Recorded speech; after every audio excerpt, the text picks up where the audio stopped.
Thank you. We will begin today's second session, which is on current programs in Bulgaria for the replacement of old inefficient stoves with new installations. The first thing we're going to do is I'm going to show you the results of a survey by the Institute of Economic Research at the Bulgarian Academy of Sciences. Assistant Professor Teodora Peneva will show the results of a survey on the impact on types of heating on energy poverty.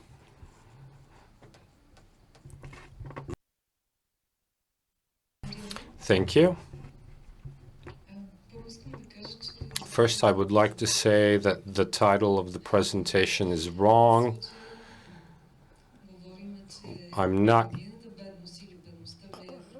We're actually talking about the impact of energy poverty on the types of heating, rather the fact that people are changing the way they heat their homes so they can afford it. We all know this is true. I'm going to show you data where we'll see how the type of heating changes as a result of poverty or people's income. First, some methodological issues. Firstly, energy poverty, which I'm presenting with this data, has no official definition in Bulgaria, and Bulgaria is not the only country. We know that within the EU, very few countries have an official definition of energy poverty. So it's very important to outline the I'll present the definitions I have used. I've used 4 definitions used at the international level, and 2 of them, one of them is the official British definition. The other is the previous official British definition. I'm guessing you all know them. But the most important thing is I use the expenses approach. I'm using real data from domestic, a survey by the National Statistical Institute on domestic budgets on 300 households, more or less, and around 7,000 people in these households. 3,000 households, 7,000 people. And I'm using the expenses approach, that is the affordability of types of heating and the accessibility of types of heating depending on prices. The first definition is the 10% rule. I'm guessing all of you know it, which defines as energy poor those who spend more than 10% of their income on heating. The other is the relative poverty line, which takes into account spending on heating, low income, high expenses. This is currently the official definition in England, not all of Britain, just England. This is a very inadequate definition in Bulgarian, in the Bulgarian context. It says that the spending on heating is above the median. That is, if we divide the entire society in 2 halves, and at the same time the household is below the poverty line. This is truly inadequate in the Bulgarian context. The last definition is low income, high cost share. That is, the cost share is above 10%, and after spending on heating, the income is below the poverty line. Now, the main problem here is that we're using the current cost of energy, which is not the real need of households, because many of them do not consume the necessary energy. And this is very clearly visible from these charts. Each of these four definitions over the last 4 years shows an increase in energy poverty. In 2015, in 3 cases under the 3 of the 4 definitions, we have a small decrease, but actually in 2016 and 2017, that was compensated for. So energy poverty is continuing to grow. And to me, this approach, this method is very important because the official Eurostat method shows a decrease in energy poverty in Bulgaria, but that only takes into account people's subjective perception. And there the evaluation is 33%, but to the right you see the definition which is the most inadequate in Bulgaria, but you see that regardless of the definition, there is a high percentage of energy poverty in the country. And you can see in decils, the decile group is 10% of the population. So this is a breakdown of people, not of households. And you can see that the 10% with the lowest income, the first 3 cases, especially under the second definition, are absolutely energy poor.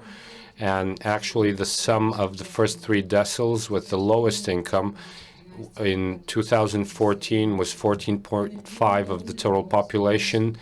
The energy poor, we're talking about the poorest 30%, have grown more than twice to 32.4 in 2017 in only 4 years.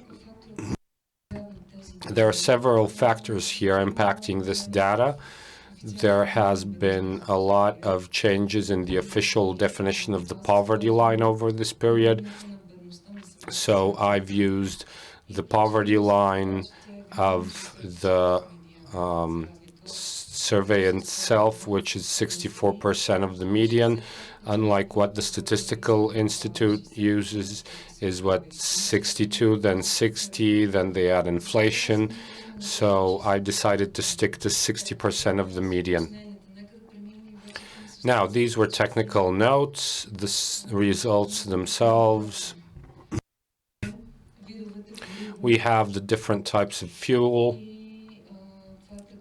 and this is the energy consumption in decile groups.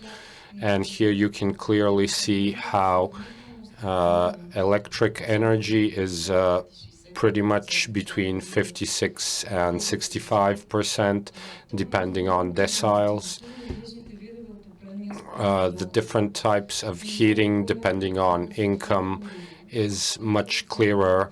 Here, this is hard fuel, which has fallen to 20% for the poorest decile groups in 2014. Heating from thermal power plants, from central heating, has risen in higher income groups to 18%. Now, how does energy poverty impact this? This difference in 2017 is much bigger.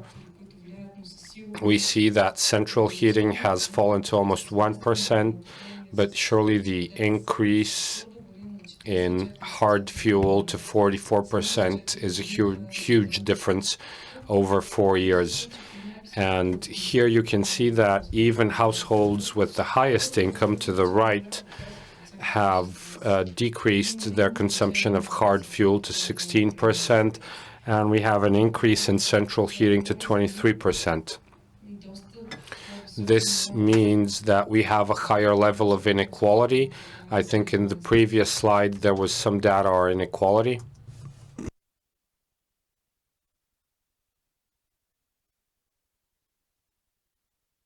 Great, thank you.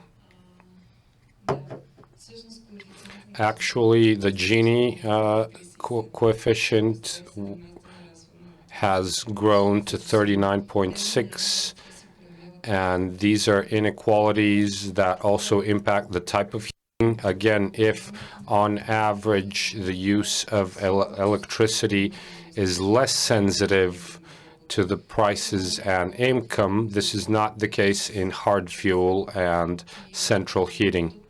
And here we're speaking of a quantity which is measured in lev, the money they've spent throughout the year. Here we have the median cost, the median expenses, depending on people's income. So this is lev per year spent on heating, and you can see it grow. It's very interesting that in 2014, again, we have a difference,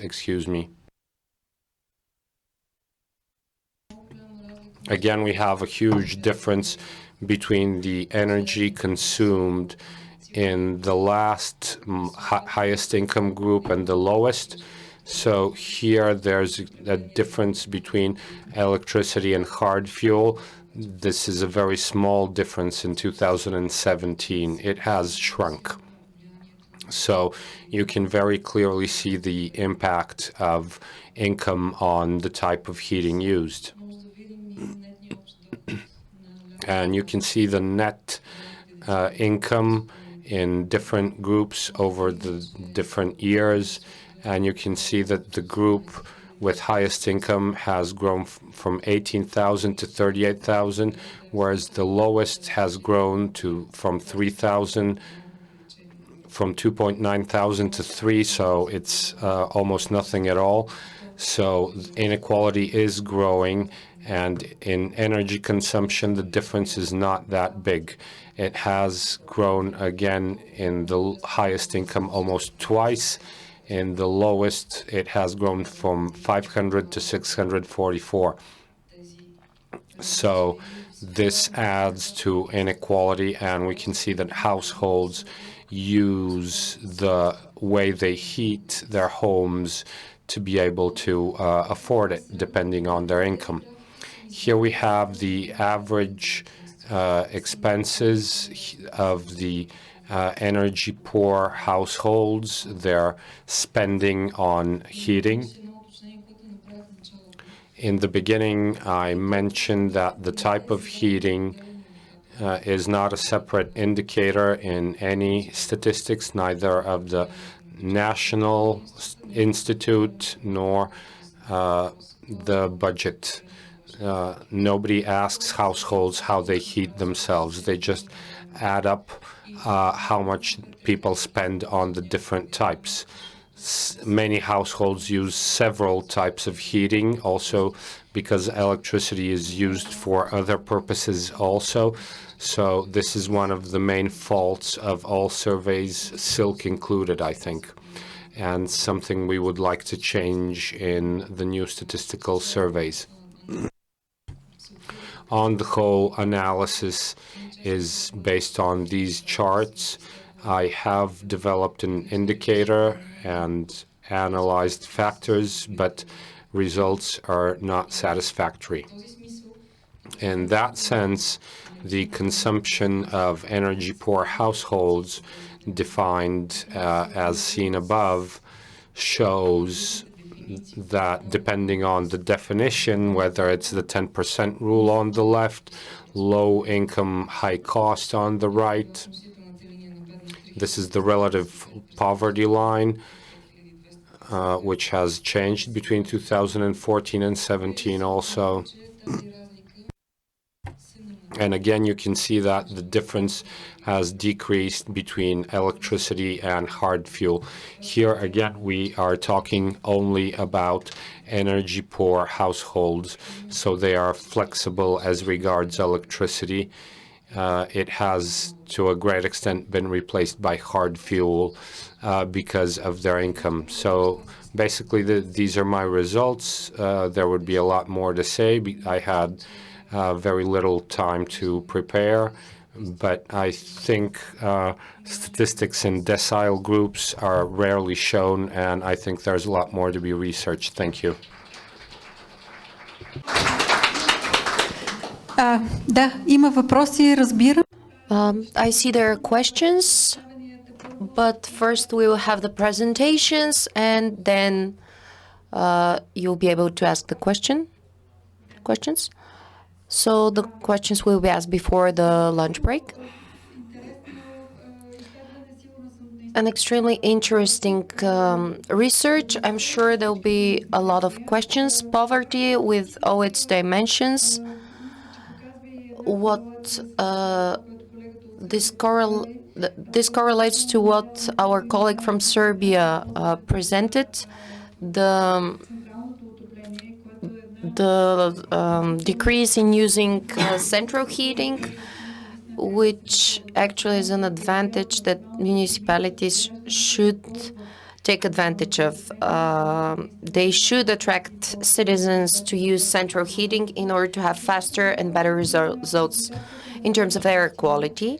And now we'll have the presentation of Sofia municipality, which will present their pilot project as a part of the LIFE program, improving the air quality by decreasing the effect of household heating. Also, the leader of the project is here, and the presentation will be made by one of the experts, Точка Велкова from the Economy Club. The floor is yours. Thank you.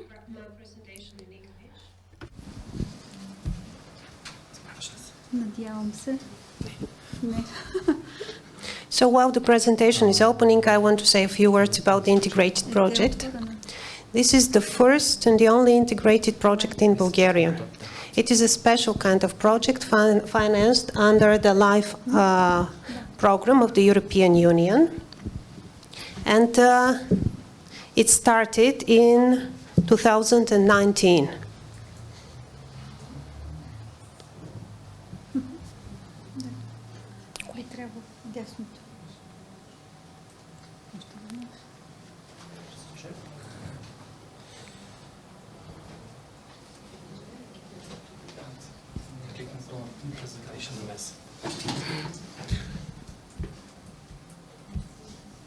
Camera caught.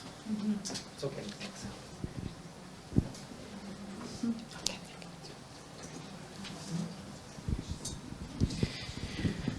Just a brief description of the project. The amount of the project funding is more than 16 million euro. The contribution of the European Union is 60%. The other 40% is funded by the municipalities.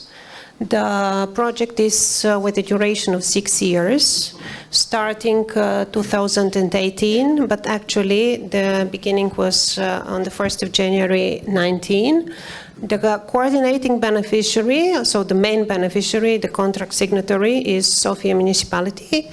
And there are 6 more associated beneficiaries, which are 5 other Bulgarian municipalities: Burgas, Veliko Tърново, Russe, Stara Zagora, and Montana, and one NGO, which is Club Economica 2000. So which are the main objectives of the project? The first and the foremost, this is the improvement of the air quality in the 6 municipalities that are partnering in this project. The second objective is the improvement and the building of the capacity of the main actors to be able to implement the measures included in their air quality programs, to carry out monitoring and control of the air quality measures, and to use different sources of financing. I want to say something here. The integrated project has some measures, but we have to monitor during the entire implementation of the project the so-called complementary measures. This means all projects related to air quality has to be summarized and reported to the European Commission. So we have set up a lot of measures related to information raising and awareness and information campaigns. We are also aiming at improving the overall quality in all the municipalities through some specific measures. And one, how to say, obligatory objective of all life projects. This is the exchange of know-how and experience and everything we learn with other similar projects, which is the most important impact expected from the implementation of the project. This is the reduction of particulate matter. So you may see here what are we aiming at till the end of the project after 6 years. One question here. Our project aims at reduction of PM10 only. If we contribute to the reduction of PM2, it's a bonus.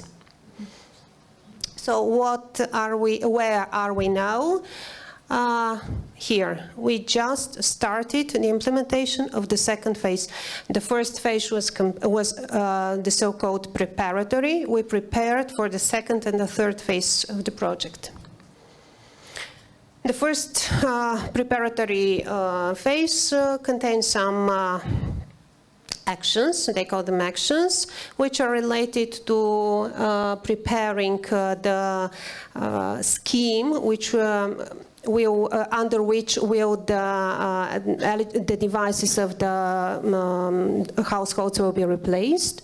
So the first action is analysis of the air quality programs and collection of additional information. The second one is related to collection of information through sociological surveys. The third one is market surveys of the possible suppliers or producers of heating equipment and devices. The fourth one, which I won't go further afterwards, is related to the analysis of the target energy assistance program, which Theodora and the energy poverty, which Theodora mentioned in the previous presentation. And probably the most important action of all, it is the design of the scheme for transition. And of course the capacity building, which is a horizontal issue throughout the entire project. So the second phase, which we are starting it now, it is 15 months long. We are now testing the scheme, the pilot scheme for transition to environmentally friendly heating options, and we shall assess the implementation and make changes for the third phase, which is the core action of the project. We expect to replace the heating devices of almost 10,000 Bulgarian households in a period of almost 42 months. Of course, the horizontal actions will like capacity building, information awareness, etc. Project monitoring will run through the entire project. So I will briefly mention some of the, let's say, main results we have achieved so far. The first one is the assessment of the air quality programs of the participating municipalities and writing a report on the sufficiency and reliability of information.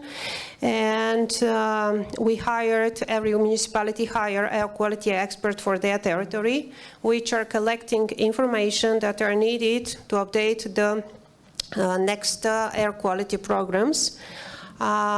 One of the main project actions is the purchase of 12 monitoring stations, 2 for each municipality, that will be integrated in the National Air Quality Monitoring System, which is managed by the Environmental Executive Agency.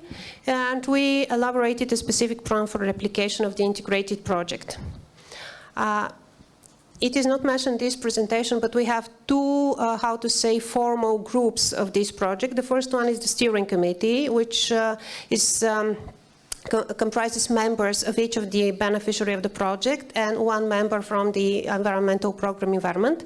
And we have another group which is called the coordination group, which is which represents all ministries that are funding projects related to air quality. So this plan is presented to their attention, and they will probably take some actions, and they will disseminate it among other responsible institutions. Under second action, we carried out a sociological survey in all the 6 municipalities.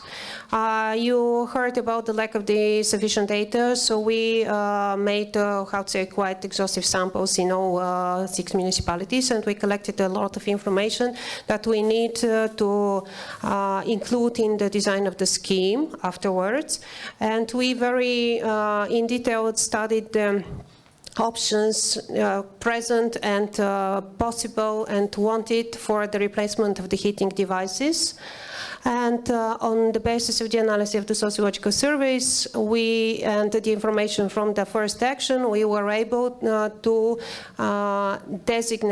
delineate the areas of intervention of the LIFE project. It is especially relevant for those municipalities that are simultaneous beneficiaries under the operational program environment, where the areas of both projects has to be very well delineated. Clear demarcation has to be done. We are also mapping the information collected from the sociological surveys on the maps of the municipalities. And it is not well seen here on this map, but you may see the options, the heating options used by the households. And the gas network is also here. So we can easily see what is the desire and what is the possibility. You see a drone over there. We also had aerial photo shooting with drones so that we can see the polluting houses. As for the market survey, we wanted to be sure that the options we set in the scheme are possible to be bought here, purchased, applied in Bulgaria. So here are some of the maps, some pictures of the production of the producers, importers that we interviewed or consulted. And the final of the actions, this is the elaboration of the draft scheme. This draft scheme was elaborated for, let's say, a long period. It was available for public consultations at the sites of all the municipalities and the project website for, let's say, 3 or 4 months. After that, we had round tables, and we call them round tables in each of the municipalities, and so interested parties, population, NGOs, companies, etc., they were able to express their comments, concerns, etc. Well, then we collected this information, we analyzed it, and then we elaborated the final concepts for the scheme. Apart from that, on this project website, there is the so-called calculator. We call it calculator. All interested households may go there and put some information required related to what the type of fuel they will use, the area of their house or apartment, and they will have a judgment on what kind of equipment will be the most suitable for their household. For the capacity building, as I mentioned, each municipality hired air quality expert that will support their efforts in air pollution reduction measures. We have many trainings throughout the entire period. You may see them. I won't go into very much details. One more thing that I would like to say, that we are trying to build the so-called network for cooperation among the Bulgarian municipalities. It is open for all municipalities in Bulgaria, no matter whether they have problems with the air or not. So they may join this network. They have to just send an email to us and say we want to join it.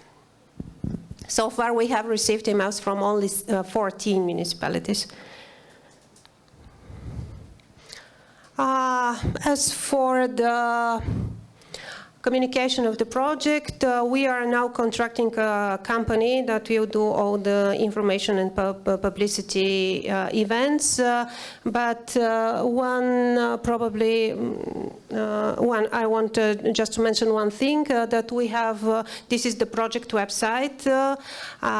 It is one of the main sources of channels of communication with the citizens. I would like to say that this design will be soon changed, but now we are in the first phase, in the second phase, at the very beginning, and we are collecting applications from the households to be included in the scheme for replacement. And we fear that if we change this site, people will start wondering what we are doing. We are doing something wrong. So we expect for this period to end, which is about the end of April, and after that we will switch to this new design for those who are interested in this. These are our profiles in the social media. Feel free to join. Thank you for your attention. Само въпрос. Не стана ясно. Just a quick question, because it wasn't clear how the responsibilities are allocated among the municipalities. You mentioned 10,000 families. What is each municipality expected to do? I don't have the exact numbers in my head, but Sofia municipality, the coordinating beneficiary, and it has 5,000 households. Each of the other 5 has 5,000. 5,000. Началото на проекта, така да се... Sorry. The quotas are different for each municipality according to the number of population. I wanted to ask this question to make the picture a bit more clear, but we'll wait for the next presentation for other questions. I hope you stay for the Q&A, because I'm sure there will be a lot of them directed at you. What we've heard is very good news. I really hope that there will be steps forward to improving the air quality. It's the same as in Serbia. When there's monitoring, you can see that there is an increase of PM in the air. The municipalities that do not have such installations are happy that they don't have such monitoring, because it means that the problem is not clearly identified, even though it's there. For the next presentation, I would like to ask Ms. Marta Cvetkova, Chief of Programming in Operational Program Environment, to present the measures. Hello, everyone. We've prepared a presentation on the procedures currently underway under the operational program, more specifically measures on the improvement of air quality, addressing household heating as the main source of air pollution, and I'll briefly present what we've planned for the next program period, which starts on the 1st of January 2021. Currently, the contracts signed are 36. This is a priority which is new for Bulgaria for this program period. It started as a pilot so to speak, with limited resources. Subsequently, the resources were increased because additional measures outside the pilot measures on domestic heating were identified.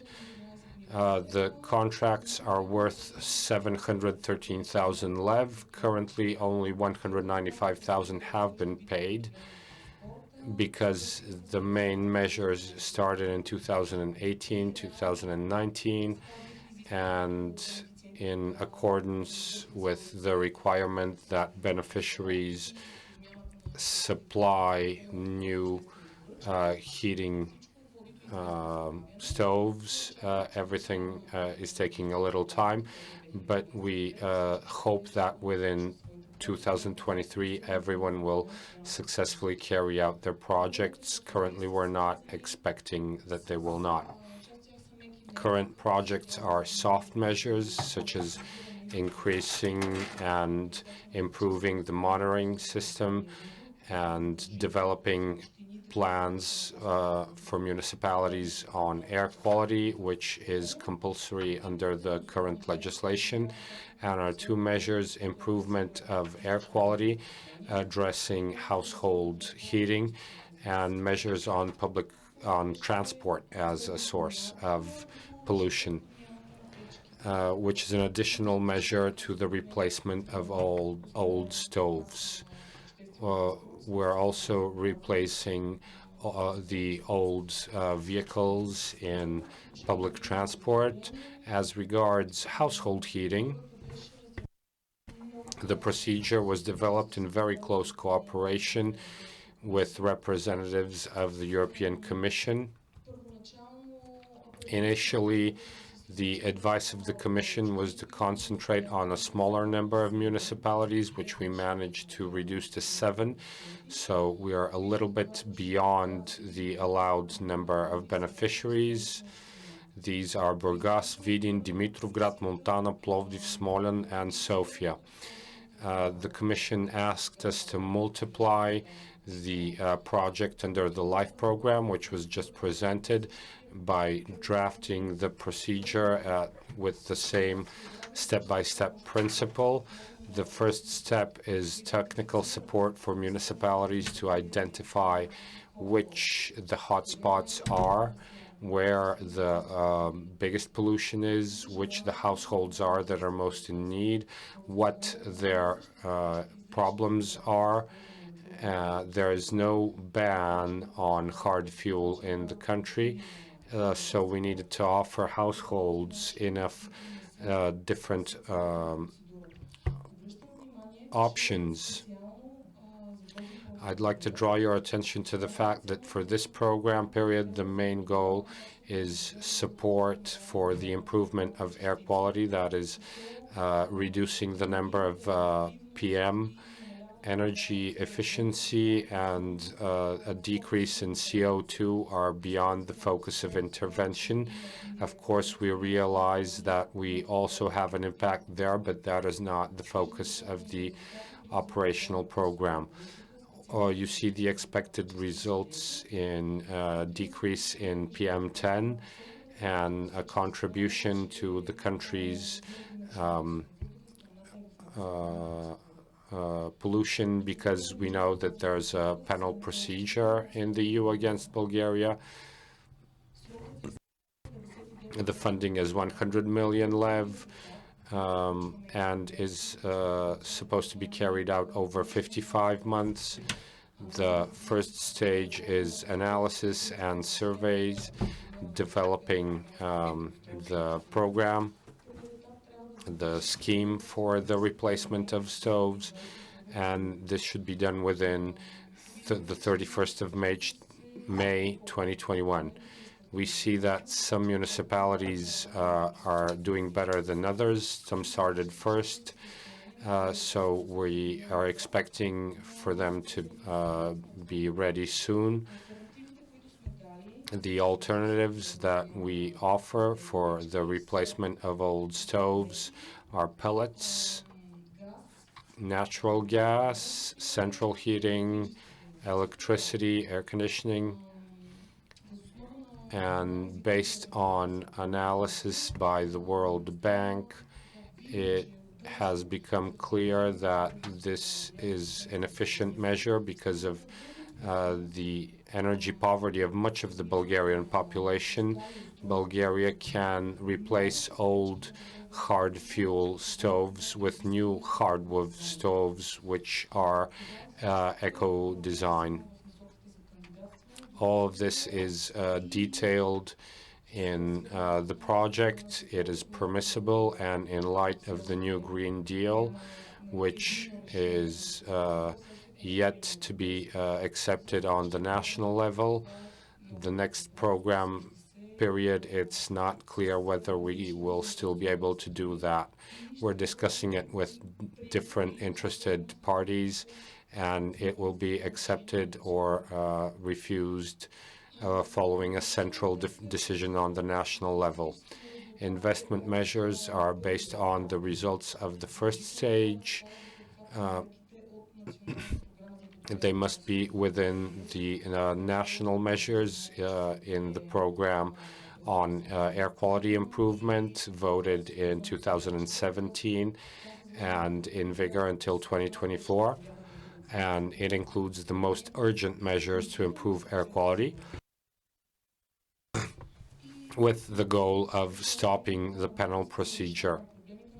And these must contribute to the air quality improvement in the specific territory. As for the next program period, there are still open questions. We will again be addressing the issue of air, but taking into account more things and with more funding. Again, the priority will be municipalities with poor air quality, which are part of the national monitoring system. But municipalities with a proven poor air quality might not need monitoring. For now, it looks like the funding will be something like €1.5 billion. And this is just the European Structure Investment Funds. We'll add to that national co-funding. Currently, we have no idea how much that will be, because the new budget framework of the EU is yet to be negotiated. The program is horizontal, and it has the goal of a low-carbon Europe. All these definitions here are still being discussed within the European Commission. The specific goals have to do with the sustainable water management, cyclic economy, and measures on air quality, measures on the adaptation to climate change, and risk management. These are generally the priorities of the next program period. You see priority number 5, air quality, which will also be addressed.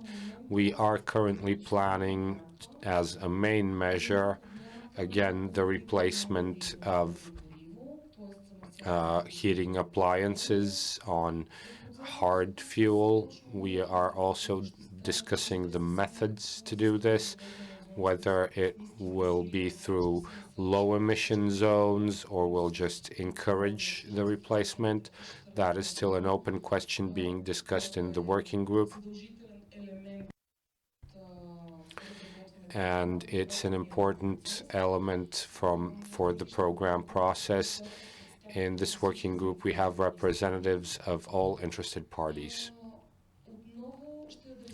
Again, we will address transport as a source of air pollution here with the aim of not double funding through operative programs. We will focus on incentivizing electric vehicles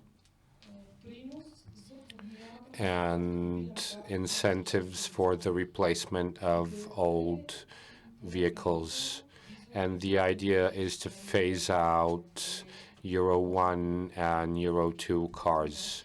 I don't have a lot of time, and we need to replace those with electric vehicles, a green urban environment, and of course awareness raising, both for experts and the broader society. Just a second, the projects you're currently funding and the investment measures, do you ask for co-funding by citizens? No, we fund them 100%. Same goes for the LIFE program, am I right? Yes, it's 100% funding. Thank you. May I have your applause? We will conclude this panel without questions still, because we have one more topic, and after that we'll have the Q&A. Gennady will tell you about the work with local communities. This will be an interesting warm-up before our lunch break. We have two very interesting presentations. I will invite Dimo Milushev from Destructive Creation. It's a great group of young artists who constantly make incredible provocative things. I don't think I'll have the time to just list all the things we have done with them. And we will tell you about this very provocative installation, which is like a small power plant in one of the gypsy neighborhoods in Sofia. Thank you for the invitation. I represent a group of anonymous artists. We do art, but we also like linking our art to social causes. I don't have a presentation, so I will just ask you to put on our Facebook page on the screen. Yes, this is it. If you like what we do, you can like our page on Facebook. So we deal with art with social messages, and what came up to our minds in terms of the topic with poor quality, air quality in Sofia. The air quality is terrible, and we got this idea, how may we change this? I live close by. If you take the 10th tram, in 8 stops, you'll get to one of the largest Roma neighborhood in Sofia. A lot of people live there. It's like one room per family, and in each room there's a stove. There are a lot of stoves, and in winter, when there's no wind, all the smoke stays in Sofia neighborhood. It smells bad. You can virtually see it. Everybody who lives in Sofia knows about this problem. And my friend recently got a boiler with water, and we thought about doing the same thing for the Roma neighborhood. And when we shared this with our friends, they said, "You're crazy." They've said, the moment we give Roma people something like a radiator, they will just give it away to get the money for recycling the metal, because that is what they do mainly, recycling. But we were convinced we should try, because for this neighborhood there are a lot of stereotypes and prejudice that people there are bad, they're hostile, that it's dangerous there, it's criminal. So we decided to do some preliminary research. We went for a walk in the neighborhood. It turned out that people are not aggressive, neither aggressive nor hostile. They were very friendly. They asked us to visit their houses, to look around. And what we've seen is that the more wealthy have invested in air conditioning and pellet stoves, but most of them who are unemployed, they use whatever heating they have. What that means is that they often burn old clothes and shoes. And we saw this. There was a box with old shoes. And they were joking that one shoe burns for 3 hours and it produces a lot of heating. So we liked the family, and we said that we are going to have central local heating for them. They thought we were joking at the beginning, then they kind of started trusting us. And then in Facebook, we just posted a message for friends, people who exchange their old radiators for new ones. So we invited them to give these radiators to us. We had a lot of people, but it turned out that these radiators are extremely heavy. One radiator was 300 kilos. One of us got a back pain, and we went back to the Roma neighborhood, and we said, we found the radiators for you, but we need help. So 4 strong men gathered together. We found a big lorry, and it was very complicated because a lot of blocks did not have radiators, so we had to get them down using the stairs. So we got 10 radiators. We took them to the municipality. In several days, they were still there. After that, we went to buy parts for our installation. We went to this shop and explained to the shop assistant what type of parts we use. He asked us, do you know what you're doing? And we said, no, we have no idea. So he explained to us, you put a collector here, valves here. Then I opened a website. I checked how things are doing, and a friend of mine was monitoring some kind of renovation. So after that, we used a famous website for used technology. We found a boiler from a village. We got it in the neighborhood. Then we installed it. It took us a week, a lot of time. We spent a lot of time in the neighborhood. We became friends with the people. They were really cool, jokers, all of them. And that's why we called our project Warm People, because they destroyed all the stereotypes and they turned out to be great people when they figured out what we're doing and why we're doing. We took all the parts there. We installed the heating system, and it worked. We were also surprised. They were surprised. We were all surprised, but it was working. So with 10 radiators and 1 pipe, it's very easy because the houses are next to each other, so it's very easy to get 1 pipe through 10 houses. So we removed 10 stoves.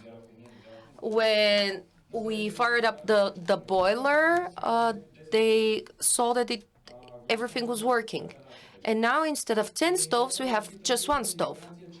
And a lot of people are asking, do you have any guarantees that they will not burn shoes anymore in your stove? And we say, no, we don't, but it's better to have 1 stove burning shoes than 10. So this works, and we believe that with a few boilers and radiators, we could do this for the whole neighborhood, and that this will work. So I will show you a video. It's with traditional Roma music, and you will be able to see the whole process, how this happened, and to get an idea what the situation is. So the video is Warm People.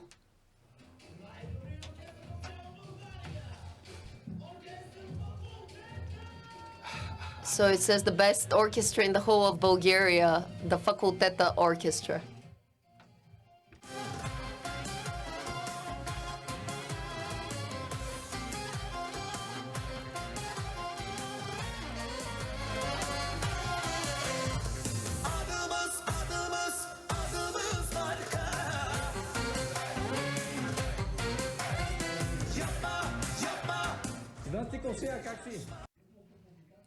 Hi neighbor, how are you? We're from the Central Heating Company.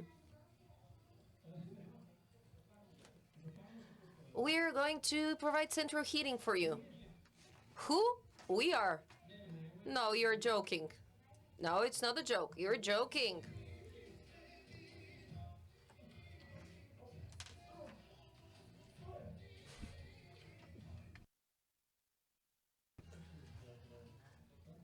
There's something beautiful in this whole thing. We're thinking in each house you have one stove. We want to install one big stove and radiators for 5 houses. What are you doing? What's your name? Mariana. Hi. No problem. So the plan is we have radiators, but we cannot lift them. How's your name? Nice to meet you. Some friends of ours give us radiators, but they're very heavy. We cannot lift them. We have to gather them from different addresses in Sofia by car. Cheers for the heating.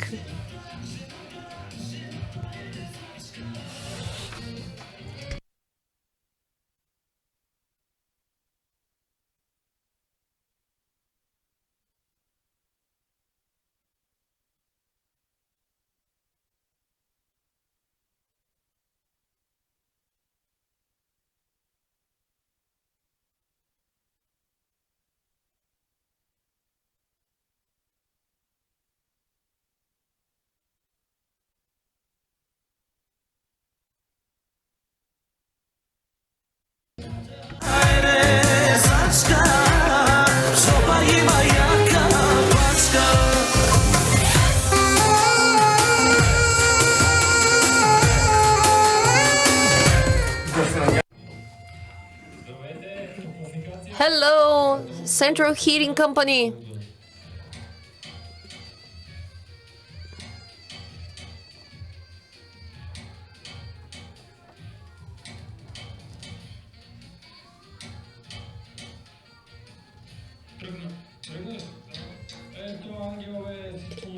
Yay. Angel can do anything. Radiators on.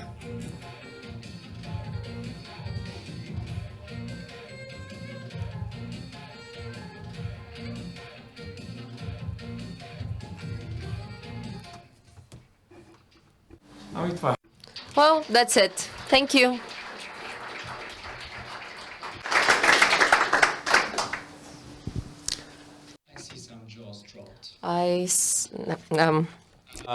Благодаря. Страхотна презентация. Аз си признавам, че въпреки Thank you. Great presentation. I admit that even though I was quite aware of the project, I couldn't see the video.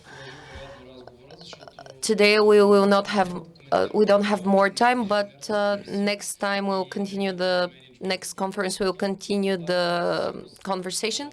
I will not discuss your engineering, but your ability to drill through walls, metaphorically and literally, is great. And I'm really happy what you managed to achieve, because you got an extremely interesting, positive result in a moment when the Roma communities are blamed, slammed, and generalized.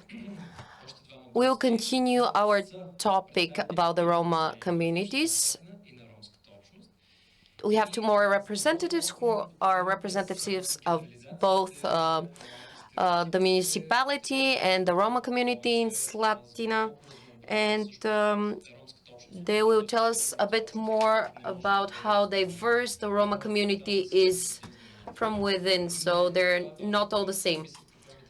So it's very important when we think about the programs, for the heating programs, to think what we work for the different groups.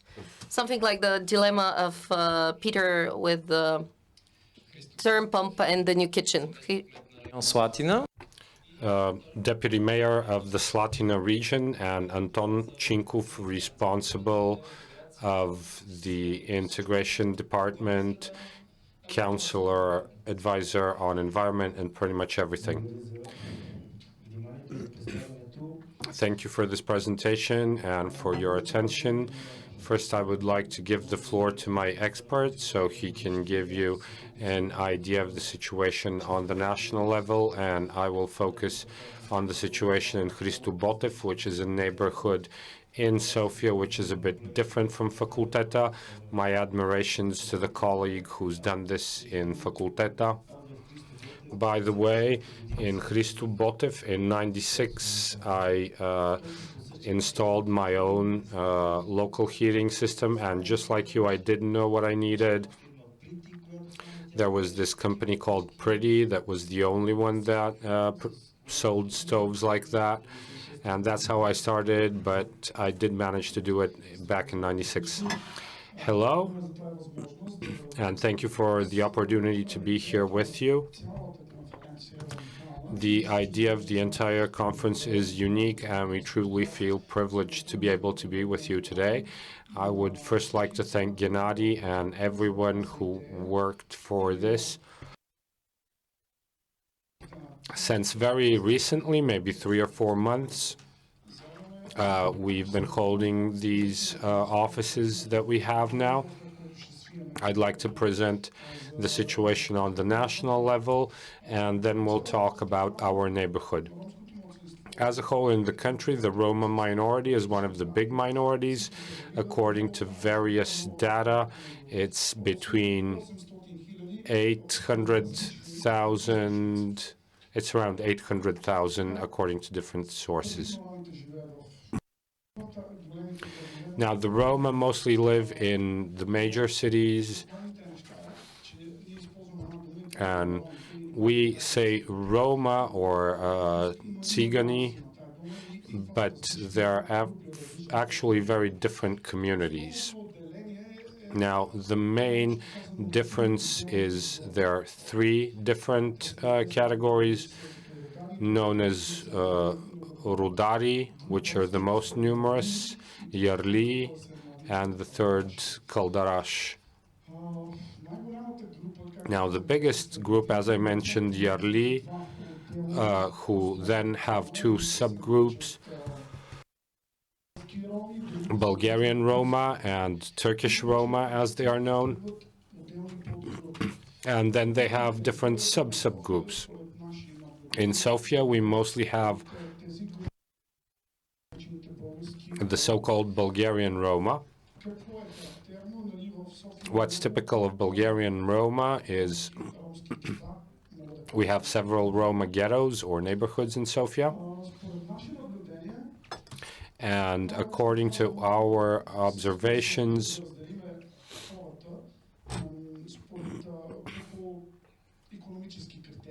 we have an economic breakup of the Roma community.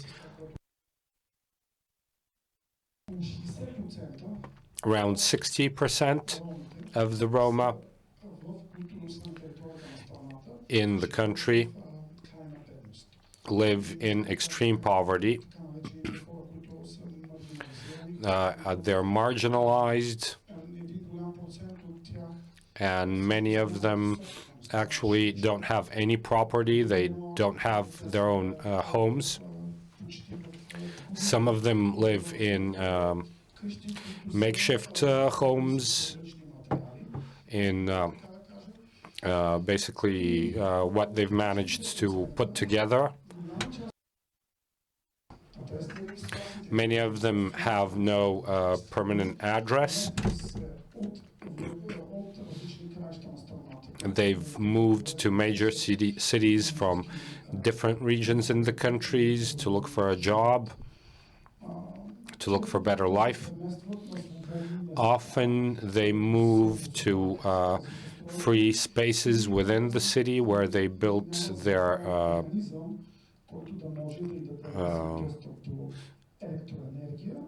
makeshift homes, and they have no access to electricity, running water, or sewage. Around 30% of the Roma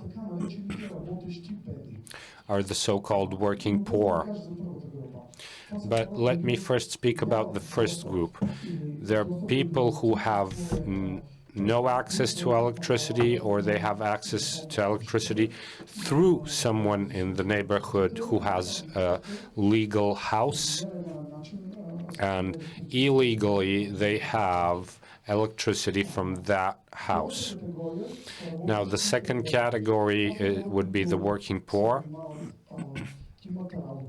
Those are people who have a job but have a very low income. And as a result of that, you could, again, say they're energy poor. They do have access to electricity to heat their homes. They do have access to coal, wood, pellets, and whatever. But those are hard to afford for them. There's also a third category, which is around 7 or 8% of the Roma in Bulgaria, which are people who are not energy poor. They're people who have legal access to electricity, who have legal homes, who have a good education, who have jobs, and have a decent income, so they're not energy poor.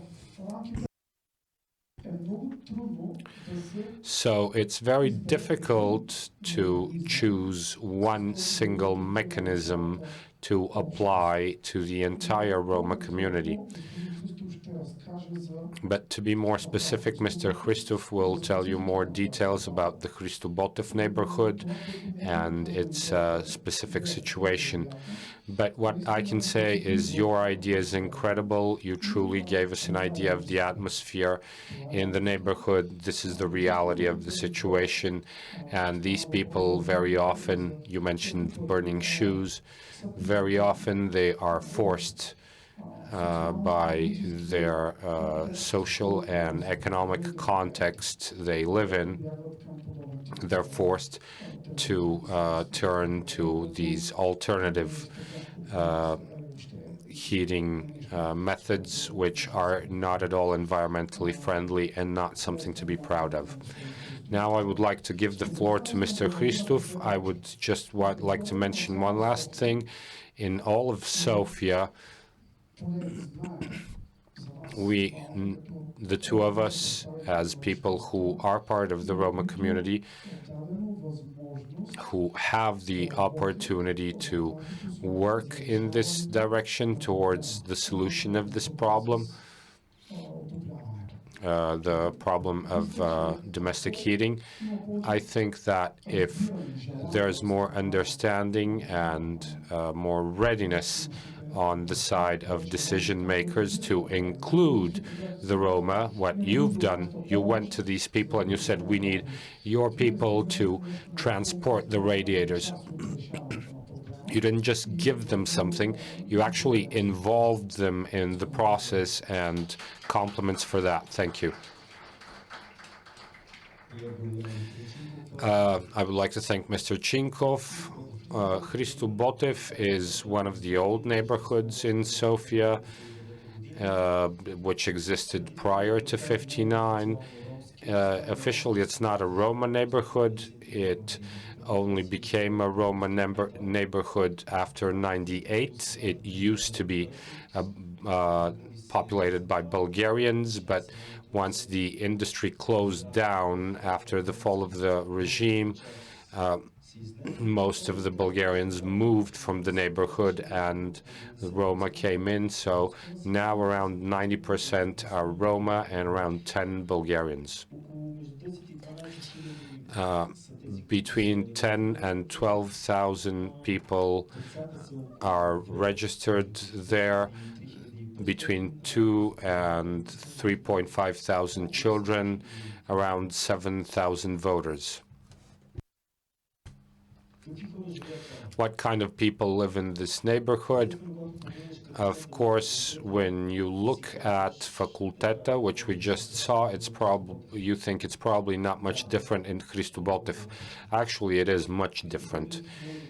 Hristo-Botev, there are probably 4 types of people, 4 groups. Now, the marginalized, there are two groups. There are marginalized people who have come from outside Sofia, and they basically are just fighting to survive. Then there are marginalized people who are locals but have a very low social status. So in both groups, the ones who have come from outside Sofia, they don't even have ID. So they very often live in Sofia without the police knowing about it. Their children grow up and they can't have ID because we actually have no legal mechanism for these people. So this first group, people having come out from outside of Sofia that are struggling to survive, they live in makeshift homes. It's not really a hut. A hut is luxurious. It's basically whatever they manage to scrap together makes up a roof for them. So what we saw here is much better than what we have in Hristobotev. Then there's the other group who have some sort of qualification. They have some, whether they're builders or taxi drivers or cleaners in some company. They have a low income, but with credits and in whatever way they can, they do manage to have a better life than the first group. What do I mean by that? For example, they might build a house which will be illegal because they won't pay the municipality tax or they don't understand the documents. It's another issue why the municipality allows this, but that's all they can afford. We can't ask them 3,000 or 4,000 lev for an installation, a new environmentally friendly heating installation. Then there are those who have high school education, and there the things are very different. And we have a lot of those in Hristobotev. They're the majority. There's something like 5,000 or 6,000 people. They have a steady job. They maybe have not a high income, but a decent income. They're registered in the neighborhood. They can use social benefits and everything allowed by the law, which the other two groups do not have access to. So those who are most in need actually cannot benefit from the state subsidies, the social safety net.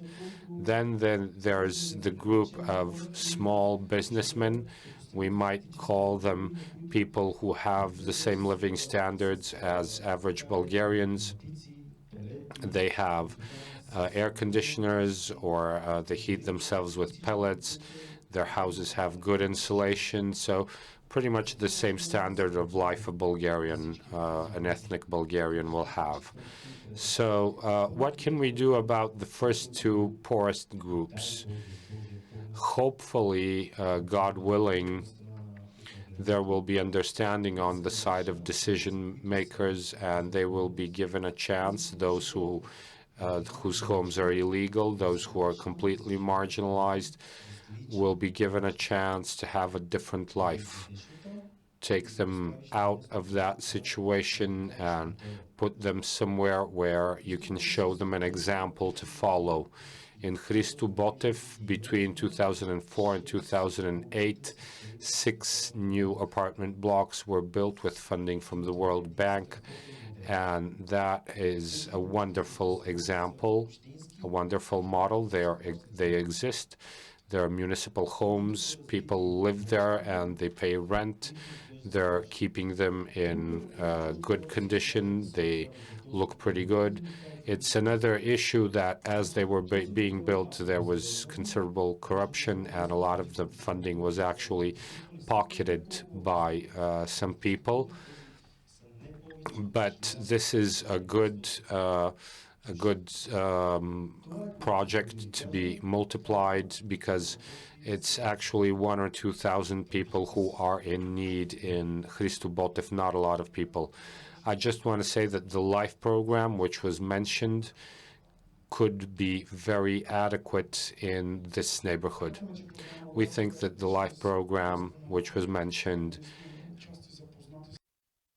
we do know about it to an extent, and we think it would be very good, and it would have a very positive impact on people in this neighborhood in particular. But there might be some difficulties in defining which buildings are legal and asking them for documents for their houses, because a lot of the houses are illegal and difficult to legalize, although the law allows it. But there's a new regulation which does not take the specifics into account. So the 10-year term after which houses can be legalized, it has now been canceled.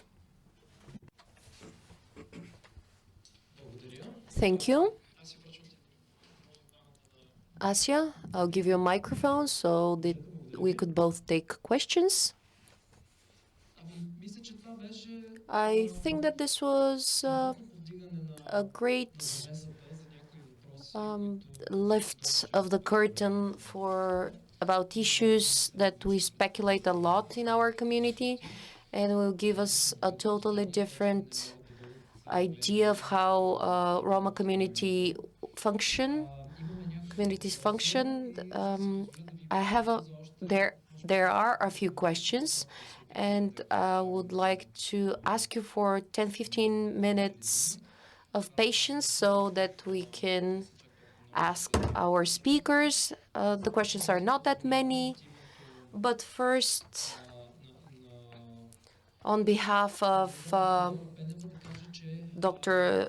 Teodora Peneva, in relation with her presentation, she is ready to give her contacts, share her contacts, because there are a lot of questions about her presentation, and there'll be a publication on it. Interested to know what would be the system for control for the new heating devices in households, and how it will be ensured that they're in compliance with the German standard. Okay. Yeah, I think it's mainly related to the ordinance and the step-by-step phase-out program, probably, and this is ensured mainly by the chimney sweeps, which come to the homes every few years at least, and they check on the fuel and so on. But of course, I mean, the people can just tell, yeah, this is the wood we are using usually, and when the door closes, you don't know what they put into the stove, but they are the ones who go into the homes and regularly and have a look, and if they are suspicious, if everything is fine, there's, for example, the possibility to do ash testing. So make a test from the ash, and then you can see if there's something wrong. But this is not used so much. So in Switzerland, for example, they do it a lot more, and they say is working good. But in Germany, there's still something. Yeah, could be more, definitely. Yeah. Germany is our regional role model, so please behave. Ася, ако искаш следващия. Бихте ли, просто ще продължа отново към Хана.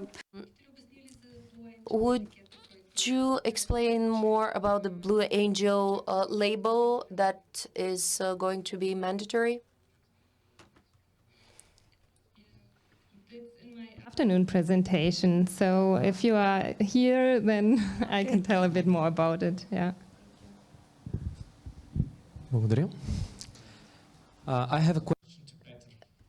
It is because you had to compile a lot of information, probably also provided to you by installers, in order to make up your mind. Was it easy for you to get this information? Did you have to study on your own, or were you supported also if you, for example, approach companies in the Czech Republic? It was all done by Google.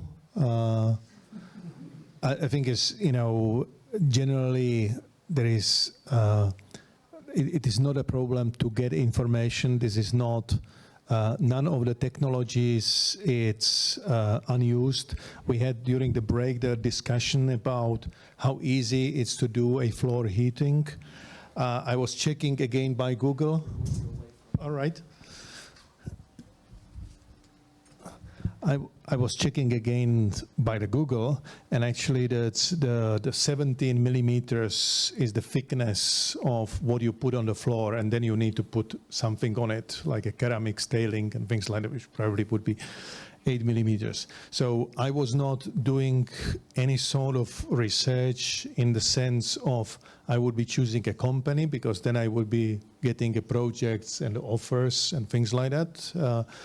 I was more sort of looking into what is available in this moment. I made a consultation with one consulting organization about the options, so to be sure that I cover all of the options, but the costs, technologies and things like that, all of it, it's online. Thank you, Peter.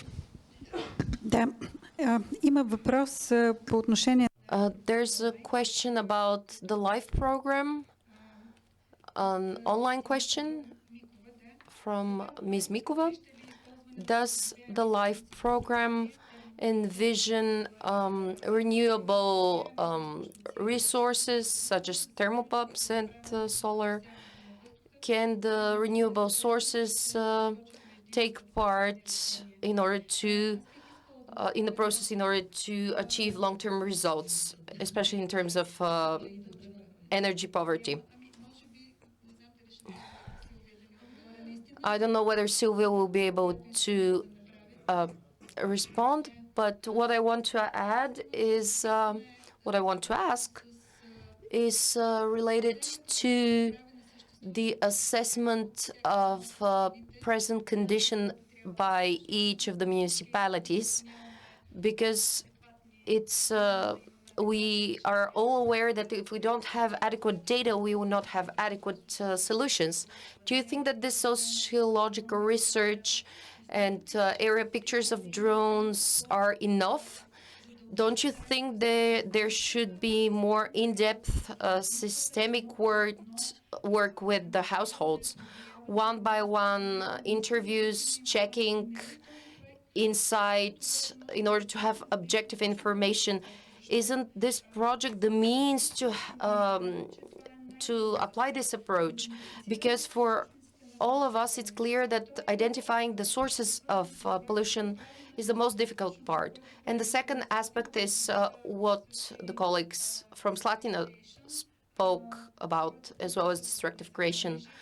What about people who are in illegal houses, who are extremely energy poor and burn whatever they have, and they pollute the environment in a terrible way? Because first of all, these installations are ineffective, and second of all, the fuels they use are totally bad, and the generated pollution is huge. Thank you very much. Thank you. Let me just introduce myself. I'm more of the monitoring side, not on the beneficiary side.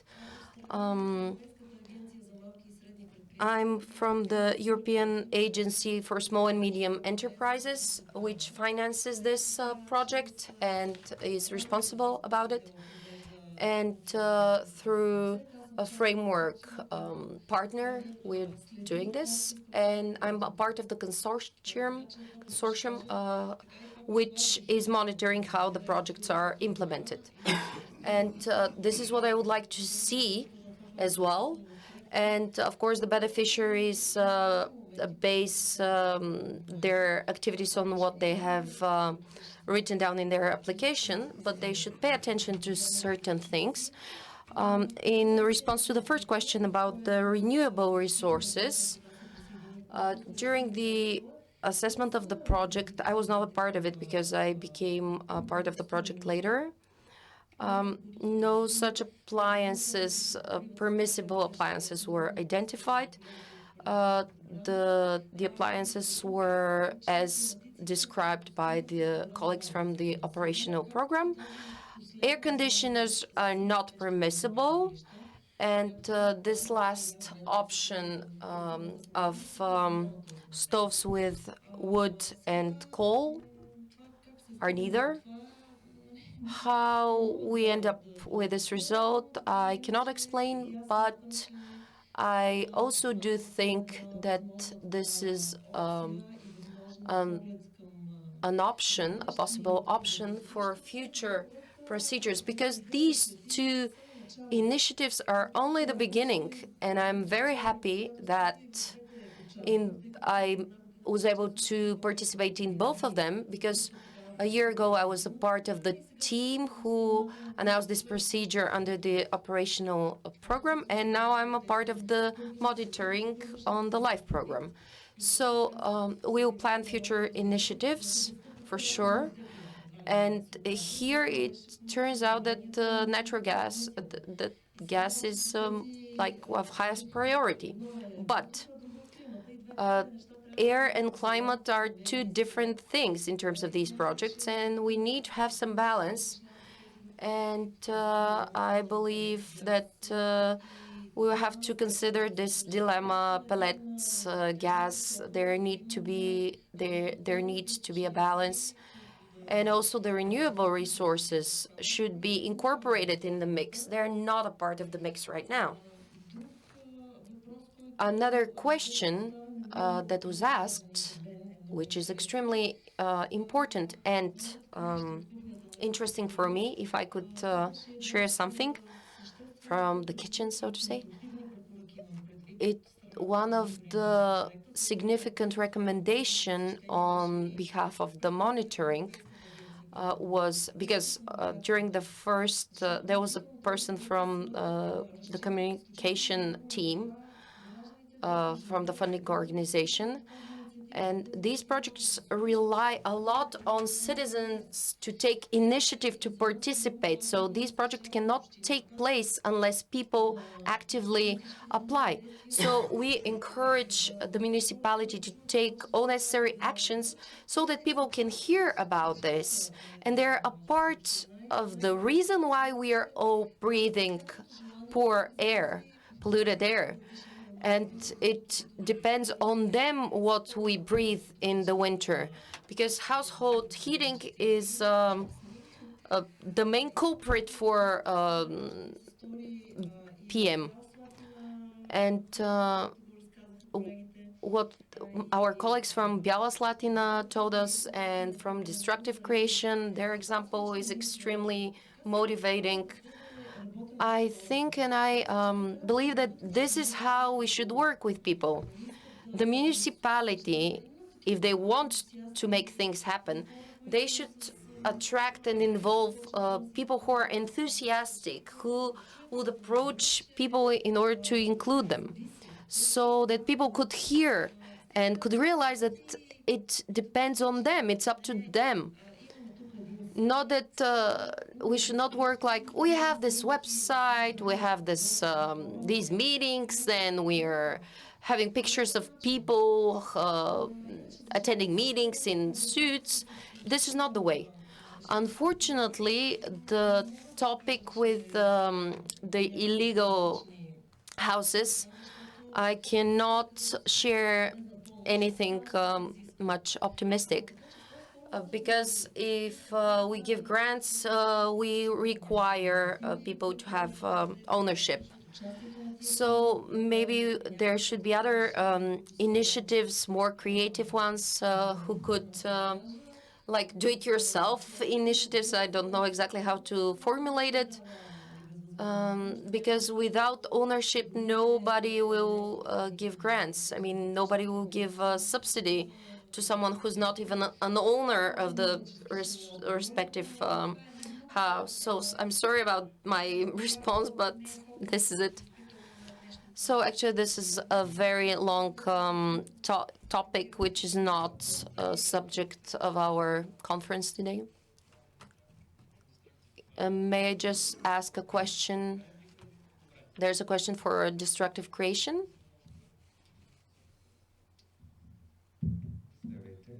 Hello, my name is Milana Rashevsky. I'm an architect.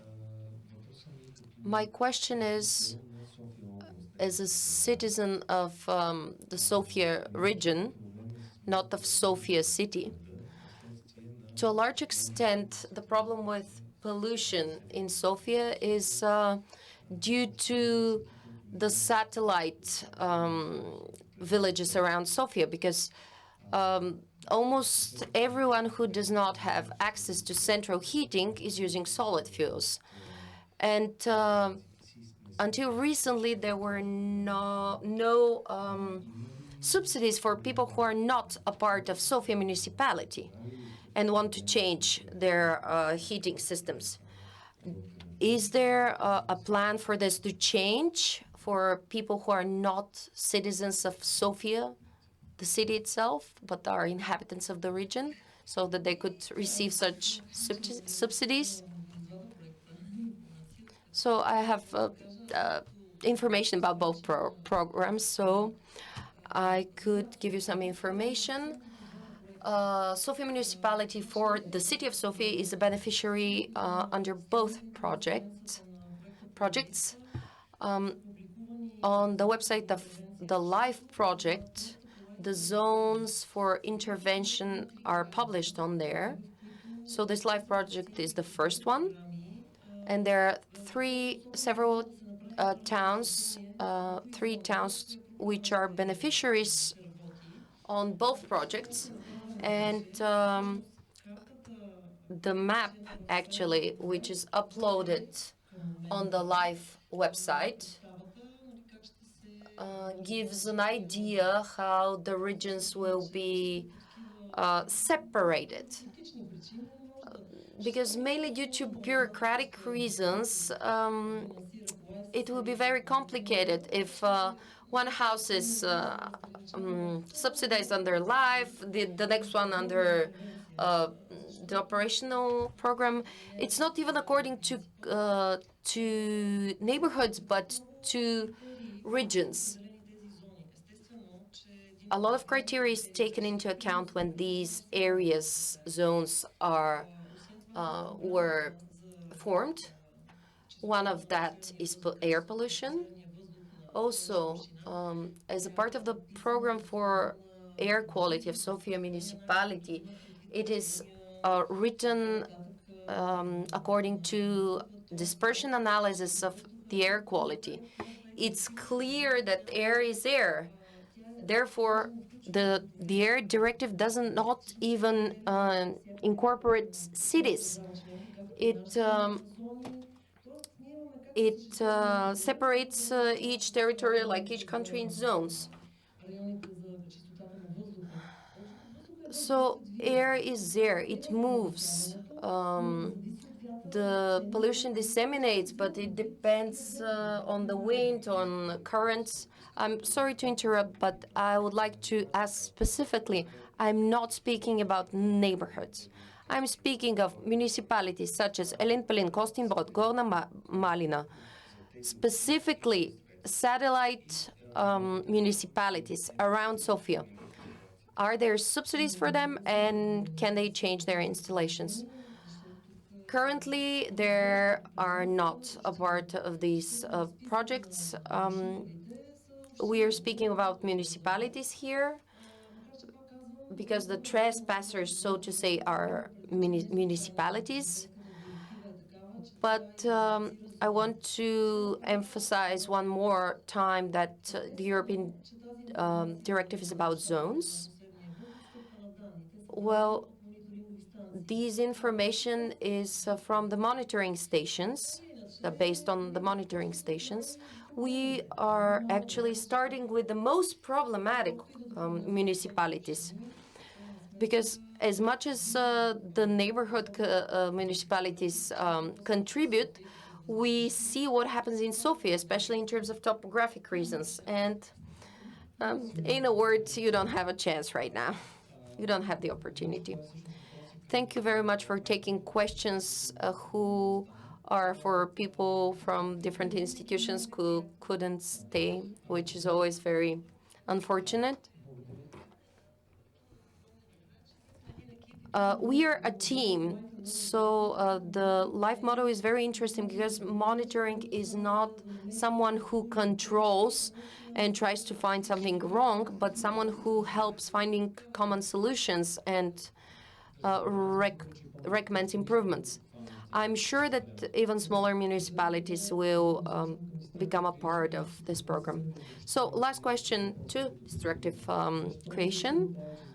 Why is this project not more popular? And how do you plan to replicate it? Are you going to get some support from somewhere? Try to implement it in other places? This project has been probably the most successful project of ours since for the last 8 years. Since we drew the monument of the Soviet Army 8 years ago. But this was quite successful. We gave a lot of interviews, a lot of media were interested. There was interest from the local municipality.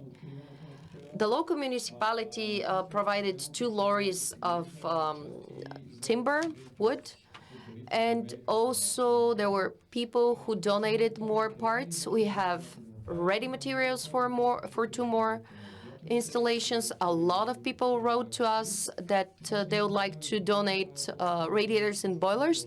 And we actually continue to install new things. It's everything is on the internet. I don't know why it isn't more popular, but please feel free to share. So it's time for lunch. Last words. Please don't forget about the hand sanitizer. A forum which will take place at the beginning of June. I'm not sure whether it won't be a webinar. I hope that the epidemic situation will be better. In Romania, this is one of the largest forums in the region. Building efficiency. I would strongly recommend you to participate. So it's not an annual thing, it's every few years, so it's a very serious event. The food outside, as well as the coffee breaks, are prepared by a social organization which is called Maria's World. They prepare the catering for our events very often.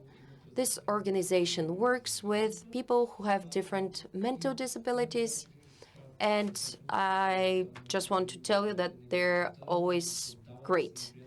And I would like to thank them. And since the epidemiology changed, they had to suffer different changes. And just follow the hygienic recommendations. Started too precisely because our next speaker is gonna have a video call from New York, and it's 7 o'clock in the morning there, and he probably woke up even earlier to be with us, and I really don't want to postpone it and make him enjoy his coffee longer than he has planned for.